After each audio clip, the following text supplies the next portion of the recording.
Assalamualaikum warahmatullahi wabarakatuh. Alhamdulillah. Selamat pagi anak-anak. Marilah kita awali pembelajaran ini dengan tadarus. Di sini Quran surat Al-Ikhlas.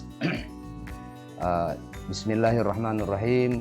Qul huwallahu ahad, Allahus samad, lam yalid walam yulad walam yakul lahu kufuwan ahad.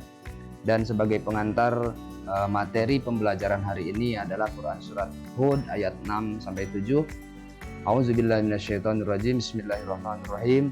Wa ma min dabbatin fil ardi illa 'alallahi rizquha wa ya'lamu mustaqarraha wa mustawda'aha kullun fi kitabim mubin. Wa huwal ladzi khalaqas samawati wal arda fi sittati ayyam wa kana 'arshuhu 'alal ma'i liyabluwakum ayyukum ahsanu amala. Wa la in qulta innakum mab'usuna min ba'dil mauti la yaqulanna allazina kafaru in hadza illa sihrun mubin. Adapun di ayat yang lain, Quran surat Al-Mu'minun ayat 116, Fata'ala Allahul Malikul Haq, la ilaha illa huwa rabbul arsyil karim. Anak-anak, pembelajaran kita hari ini materinya adalah pertama beriman kepada Allah Subhanahu wa taala.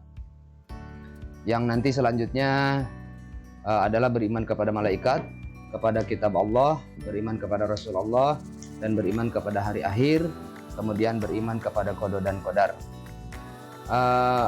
Perlu kita ketahui dan mungkin kita sudah semua tahu bahwa rukun iman terbagi menjadi 6, yaitu beriman kepada Allah Subhanahu wa taala, beriman kepada malaikat, beriman kepada kitab Allah, beriman kepada Rasulullah, beriman kepada hari akhir, dan beriman kepada qada dan qadar. Sesuai dengan keterangan arkanul iman sitatun, antu'mina billah wa malaikatihi wa kutubihi wa rusulihi wa bil yaumil akhir wa bil qadari khairi wa syarrihi minallahi ta'ala. Iman kepada Allah Subhanahu wa taala. Menurut bahasa, iman adalah percaya atau membenarkan. Menurut ilmu tauhid, iman berarti kepercayaan yang diyakini kebenarannya dalam hati, diikrarkan secara lisan, dan direalisasikan dalam perbuatan.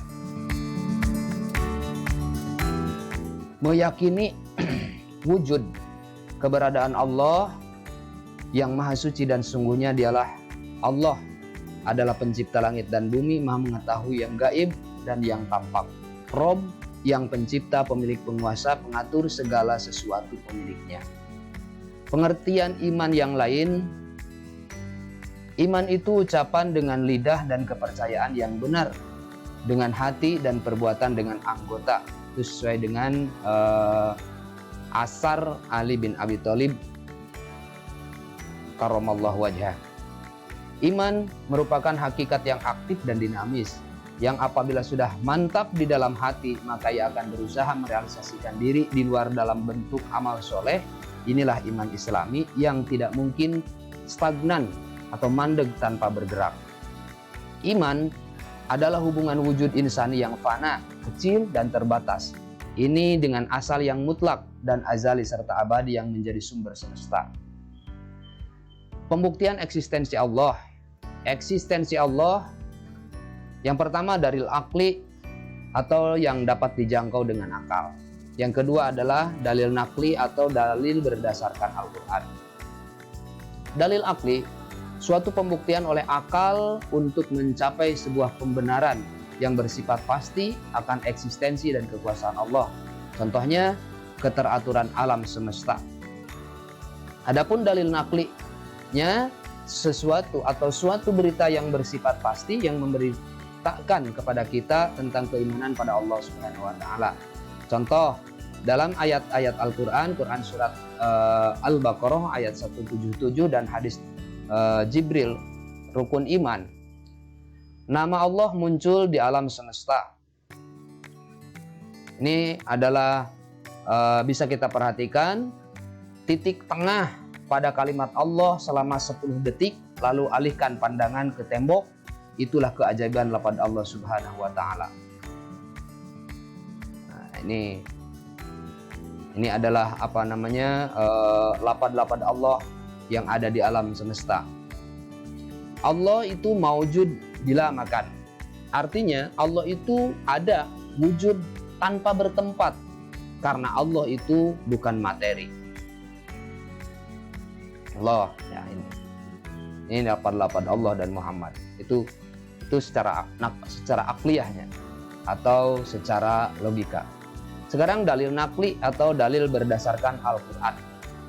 Salah satunya ada di dalam Quran surat Al-A'raf ayat 54. A'udzubillahi minasyaitonirrajim.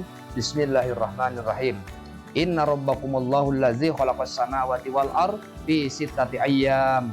Summa stawa 'alal 'arsy yughshil lailan nahar yatlubuhu hasisa wasyamsa wal qamara wan nujuma wan sakharatin bi amri. Ala lahul khalqu wal amr.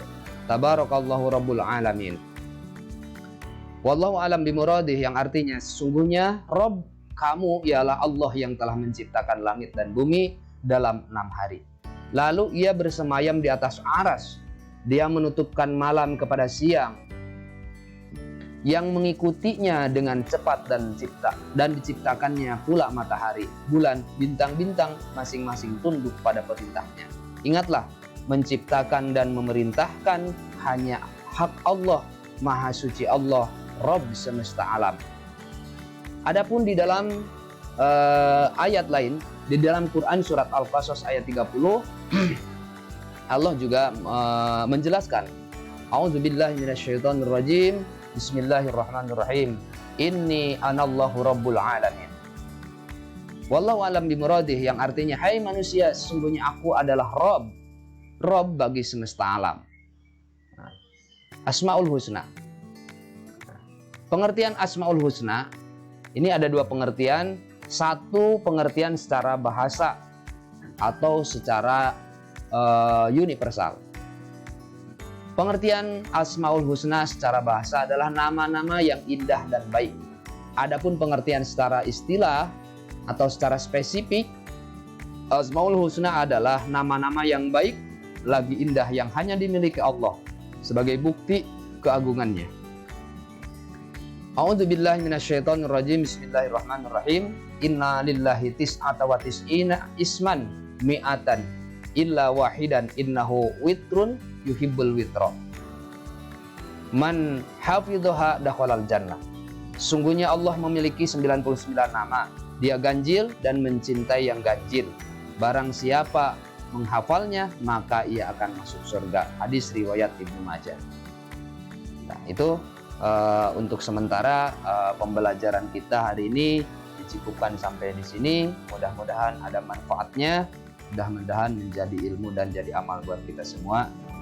Billahi taufik wal hidayah. Wassalamualaikum warahmatullahi wabarakatuh.